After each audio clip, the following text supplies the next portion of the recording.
Hey, Treasure Huntress here. I just wanted to do a quick video about seashells. Weird stuff that, you think, oh, Pier 1 imports crap and, stuff that's not your style. Well, a lot of people like seashells. I don't know if you can see on the seashell on the left here. I picked this up for 99 cents at a Goodwill. And I'd like to sell it for at least 20, but some of these, depending on people's taste, the bids can run it up pretty high. Definitely making back my money. What you want to do for seashell care, and I know that sounds really weird, I get it.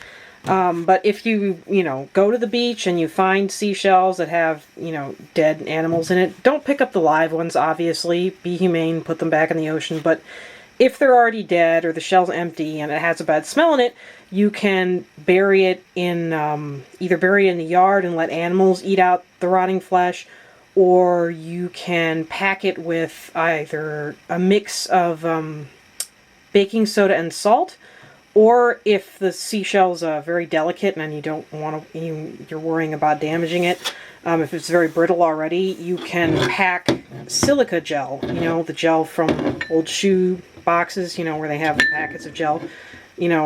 Take them out of the bag and put them in the shell and wait a couple weeks until the carcass inside dries up, and you can pick it out with like needle nose pliers. I mean, if you're really gentle. Otherwise, use tweezers or something like that.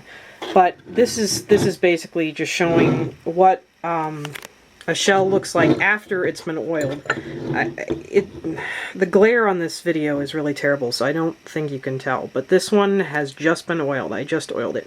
I used olive oil. You're really supposed to use mineral oil or baby oil, but you can use olive oil if you want, just not regular cooking oil. It has to be olive oil. What I did was I used a Q-tip for the smaller parts, washed it down with the oil, just spread it everywhere, and then wiped and wiped until it almost wasn't shiny, but it's just a little shiny. And what it really does is bring out the color in the shell. I mean, you can tell this one is very pink. When I picked it up from the store, it was all dusty, and it still had a couple of barnacles in, which you can pick out with a little pin if you want. Just be careful not to scratch the shell. It was all dirty and stuff. I brushed it gently with, like Dawn and a toothbrush to get some of the sand and dirt off of it. Somebody actually, I think, home picked this because I had to clean out a couple pieces of, dried up animal that was still in there. But yeah, somebody definitely picked this up off the beach. It was not from, Pier 1 imports or something like that, because I'm sure they bleach all their shells and crap.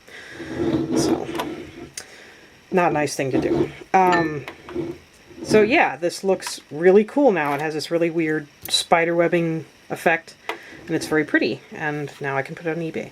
So here I've got my oil. This is a shell that we've had in our family for several years, because part of our family is from a place where you can collect big shells.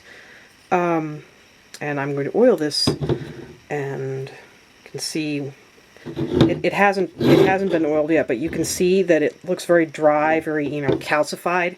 And what the mineral oil is going to do is going to make it bring out a lot more color.